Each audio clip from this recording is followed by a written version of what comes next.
जय हिंद साथियों, आपका बहुत बहुत स्वागत है हॉस्टल वार्डन एग्जाम 2024 में। आप जानते हैं कि छात्रावास अधीक्षक एग्जाम 2024 के प्रवेश पत्र आने वाले हैं और बहुत ही जल्द ये प्रवेश पत्र आपको प्राप्त हो जाएंगे। साथियों, आप जानते हैं कि 300 पदों पर ये भर्ती निकली हुई है और इस भर्ती की महत्वपूर्ण बात यह है कि सामान्य अध्ययन का जो प्रश्न पत्र है ये मॉडल प्रश्न पत्र आपके सामने आ रहा है और इसकी पूरी एक सीरीज हम चला रहे हैं। साथियों, इस सीरीज को ध्यान से देखिएगा और यहां से हमारी सीरीज से छात्रावास अधीक्षक में बिल्कुल सिलेक्टेड और आपका सिलेक्शन दिलाने वाले क्वेश्चन हमने लिए हैं। चलिए, पहला प्रश्न आप देखिएगा कि इंदिरा कला संगीत विश्वविद्यालय की स्थापना कब हुई थी। आपके सामने चार ऑप्शन है। ऑप्शन ए में दिया गया 1956, बी में 1960, सी में 1990 और डी में 2001। चलिए बताइएगा क्या है इसका सही आंसर। तो आप देख पा रहे होंगे साथियों कि ऑप्शन ए इसका सही वाला आंसर हो जाता है।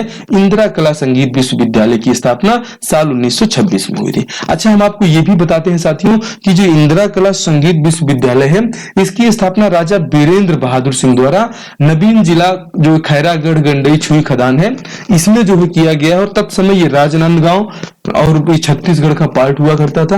और यहाँ पर साथियों हमारे जो है एशिया के पहले संगीत विश्वविद्यालय जिन्हें हम इंदिरा कला संगीत विश्वविद्यालय के नाम से जानते हैं, तो ये वो विश्वविद्यालय है जिसकी स्थापना साल 1956 में की जाती है। साथियों, अगला प्रश्न देखिएगा, राज्य का सर्वोच्च प्रशासनिक अधिकारी कौन होता है। बहुत महत्वपूर्ण है, आपको आना चाहिए।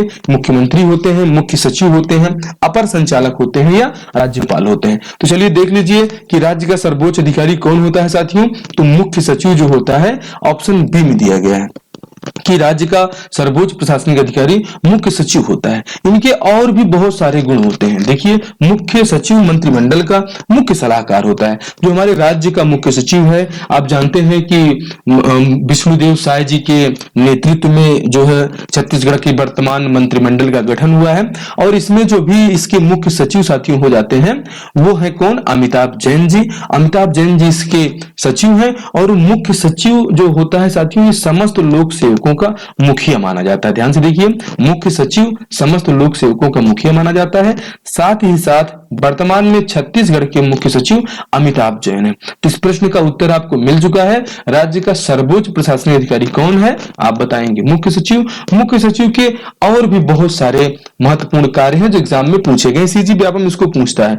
मुख्य सचिव मंत्रिमंडल का मुख्य सलाहकार होता है और ये पूछा गया। ये भी पूछा गया है साथियों कि मुख्य सचिव समस्त लोक सेवकों का मुखिया माना जाता है। साथ ही साथ आपको ये जानना चाहिए कि विष्णुदेव साय मंत्रिमंडल में जो भी मुख्य सचिव हैं वो अमिताभ जैन जी हैं। तो छत्तीसगढ़ के मुख्य सचिव कौन है, अमिताभ जैन हो जाते हैं। ये प्रश्न आपको समझ में आया, बहुत ही महत्वपूर्ण प्रश्न था और आपके एग्जाम में बिल्कुल पूछा जाने वाला प्रश्न था। तो चलिए देखते हैं कि अगला प्रश्न कौन सा है। साथियों, छत्तीसगढ़ राज्य का सबसे बड़ा पाट प्रदेश कौन सा है। आपके सामने चार ऑप्शन दिए गए, मैन पाट, सामरी पाट, जसपुर या जमीर पाट। तो चलिए देखते हैं कि इसका जो सही उत्तर क्या होता है कि छत्तीसगढ़ का जो सबसे बड़ा पाट प्रदेश है वो जसपुर पाट के नाम से साथियों जाना जाता है। हमें जान लेते हैं पाट होता क्या है। साथियों, पाट जो है पठारी क्षेत्र के समतल ऊपरी भाग को पाट कहा जाता है। साथियों, छत्तीसगढ़ का शिमला इसी मैन पाट को कहा जाता है जो सरगुजा में स्थित है। और आप जानते हैं कि साल 1962 में तिब्बती शरणार्थियों को यहीं पर बसाया गया था। कहां पर, मैन पाट सरगुजा में। ये भी प्रश्न पूछा जाता है। साथ ही साथ ये भी प्रश्न पूछा जाता है कि पाट क्या है। तो पाट जो होते हैं साथियों समतल, हमारे जो पठारी रीजन है वहां के जो समतल भाग है इन्हें पाट कहा जाता है, मैदान को पाट कहते हैं। साथियों, छत्तीसगढ़ का शिमला किसे कहा जाता है, आप जानते हैं मैन पाट सरगुजा को कहा जाता है और इसीलिए प्रश्न बहुत महत्वपूर्ण हो जाता है। साथ ही साथ आप देखेंगे साल 1962 में तिब्बती शरणार्थियों को यहीं पर बसाया गया था। अगला प्रश्न आप देखिए, दंडकारण्य पठार का विस्तार निम्न में से किन किन राज्यों तक है।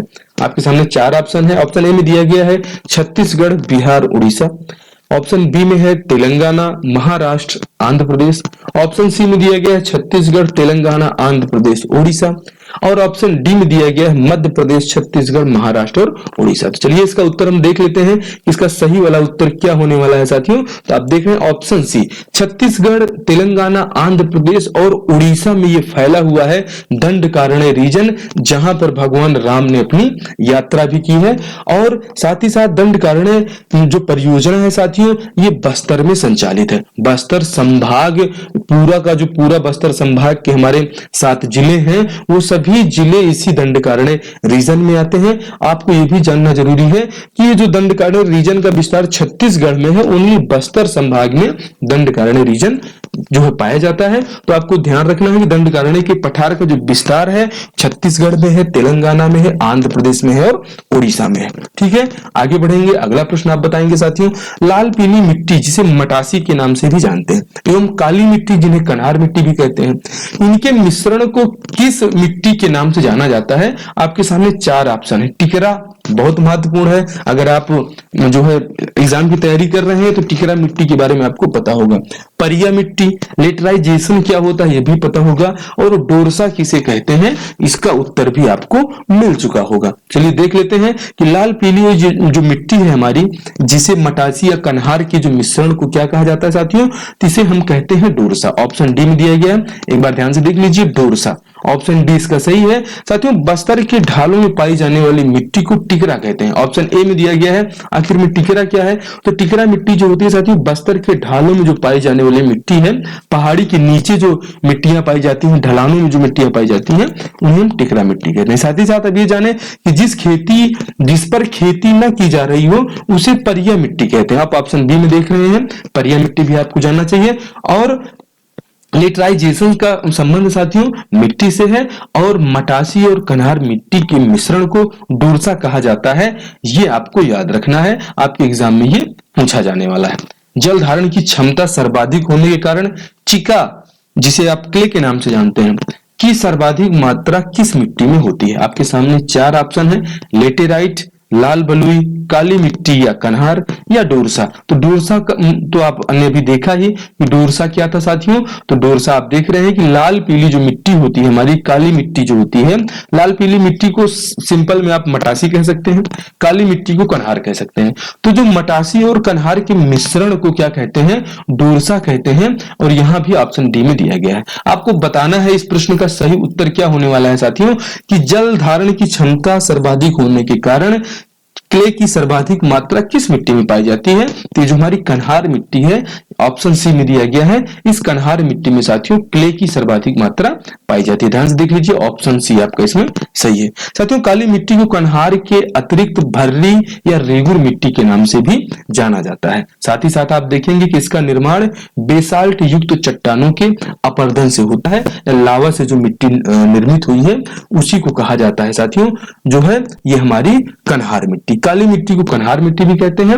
इसका दूसरा भी नाम भी एग्जाम में पूछा गया है, भर्री या रेगुर के नाम से भी काली मिट्टी को हम जानते हैं। चलिए आगे बढ़ेंगे और देखेंगे कि अगला महत्वपूर्ण प्रश्न क्या है। माफ कीजिएगा, माखनलाल चतुर्वेदी की पत्रिका कर्मवीर का संपादन किसने किया है। बहुत महत्वपूर्ण है। आपके सामने 4 ऑप्शन है और चारों option barrister Chhedilal option A में, बी में दिया गया पंडित सुंदरलाल शर्मा, सी में दिया गया है ठाकुर प्यारेलाल सिंह और डी में दिया गया है पंडित रविशंकर शुक्ल। इस प्रश्न का साथियों जो सही उत्तर हो जाता है, माखनलाल चतुर्वेदी की पत्रिका जो कर्मवीर का संपादन बैरिस्टर छेदीलाल ने किया है। साथी बैरिस्टर छेदीलाल वो व्यक्ति हैं साथियों जिन्होंने हालैंड की स्वतंत्रता का इतिहास भी लिखा है। इनकी किताब का नाम है, और जो ये भी पूछा जाता है कि हालैंड की स्वतंत्रता का इतिहास लिखने वाले लेखक कौन है, तो बैरिस्टर छेदीलाल को आप याद रखिएगा। साथियों बैरिस्टर छेदीलाल वो हैं जिनका जन्म अकलतरा जांजगीर चांपा में हुआ था, इसे भी आप याद रखिएगा। और हमारे जो है स्वतंत्रता आंदोलन में इन्होंने बहुत जो है अच्छी भूमिका निभाई है, उसके भी हम आपको पूरे इंफॉर्मेशन अगले सेशन में देने वाले हैं। भूमकाल विद्रोह गुंडाधुर द्वारा कब किया गया था। आप जानते हैं भूमकाल विद्रोह के नेता जो है साथियों गुंडाधुर थे, और गुंडाधुर ने भूमकाल विद्रोह कब किया था। आपके सामने 4 ऑप्शन है, साल 1910 में, बी 1857 में, सी देखेंगे 1930 में, या डी देखेंगे 1947 में। तो ये कब जो है किया गया है, इसका उत्तर आपको बताना है। माफ कीजिएगा। भूमकाल विद्रोह गुंडाधुर द्वारा कब किया गया है? तो साल 1910 में साथियों ये भूमकाल विद्रोह का आयोजन किया गया था। आप इसके बारे में और ज्यादा जानकारी देखिए। 1910 में बस्तर के नेता गुंडाधुर द्वारा भूमकाल विद्रोह किया गया था। गुंडाधुर थे कौन साथियों? तो नेता नार के जमींदार थे और भूमकाल विद्रोह 1910 के समय बस्तर के शासक रुद्र प्रताप देव थे। ये कौन से वंश के शासक हैं साथियों?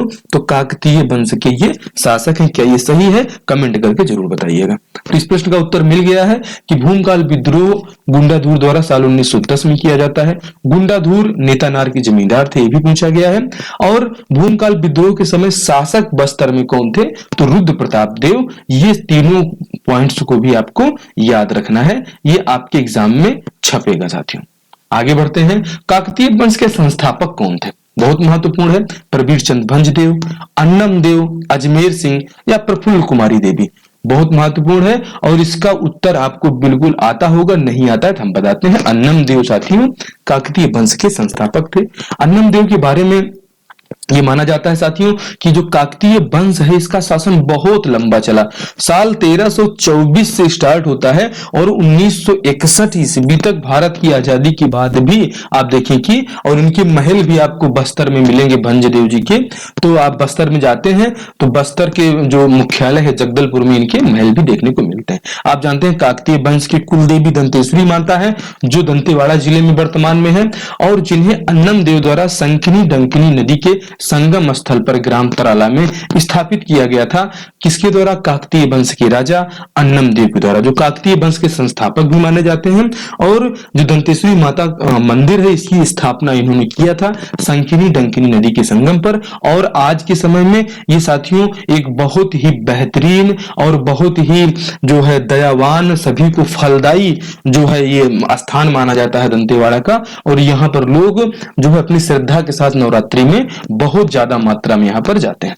साथियों बस्तर के गुंचा पर्व व रथ यात्रा का प्रारंभ किस शासक द्वारा किया गया था? आपके सामने चार ऑप्शन है। बस्तर का प्रसिद्ध गुंचा पर्व बहुत फेमस है, आप बिल्कुल जानते होंगे। साथ ही साथ आप रथ यात्रा को भी जानते होंगे। क्या पुरुषोत्तम देव ने किया था, अन्नम देव ने किया था, अजमेर सिंह ने किया था या प्रफुल्ल कुमारी देवी ने किया था? साथियों प्रफुल्ल कुमारी देवी के भी बारे में बताएंगे। पहली शासकिया है, बस्तर की पहली महिला शासकिया। अजमेर सिंह को कौन नहीं जानता, इनके बारे में भी हम आपको बताएंगे। तो देखिए इस प्रश्न का जो सही उत्तर हो जाता है साथियों कि पुरुषोत्तम देव जो है इन्होंने बस्तर में गुंचा पर्व को प्रारंभ किया। साल 1468 से 1534 तक आप देखें कि बाबर इस समय तक मुगल वंश की स्थापना हमारे दिल्ली में हो चुकी थी और उस समय जो है पुरुषोत्तम देव यहाँ के राजा थे जिन्होंने अपने शासनकाल में विश्व प्रसिद्ध गुंचा पर्व एवं रथ यात्रा की शुरुआत की थी। कैसा लगा ये सेशन जरूर बताइएगा हमको। और हम आपको इससे रिलेटिव अगली सीरीज भी आपके सामने लेकर आएंगे। आपका प्यार और दुलार इस वीडियो पे कितना आ रहा है उसके हिसाब से साथियों इस सेशन और इस सीरीज को हम आगे बढ़ाएंगे। आप इन प्रश्नों को याद रखिएगा, एक बार फिर से ध्यान से देखिएगा। ये जितने भी प्रश्न हम आपके सामने लेकर आए हैं ये सभी प्रश्न एकदम सिलेक्टेड क्वेश्चन है और एग्जाम सीजी व्यापम जो है नगर सेना की जो भर्ती है उसके लिए भी सभी परीक्षाओं के लिए ये बेहद ही महत्वपूर्ण होने वाला है। तो ये पूरा प्रश्न कैसा लगा? इस सीरीज से प्रश्न जरूर पूछे जाएंगे और अगर आप तैयार हैं तो वीडियो को लाइक कीजिए, अपने दोस्तों में शेयर कीजिए और अपनी एक पोस्ट पक्की कीजिए। साथ ही साथ इस पूरे सेशन को अपने दोस्तों में एक बार जरूर शेयर कीजिए। आपसे मिलते हैं हॉस्टल वार्डन एग्जाम 2024 परीक्षा के अगले सेशन में जो होगा बहुत ही महत्वपूर्ण प्रश्नों का खजाना। जय हिंद, जय भारत।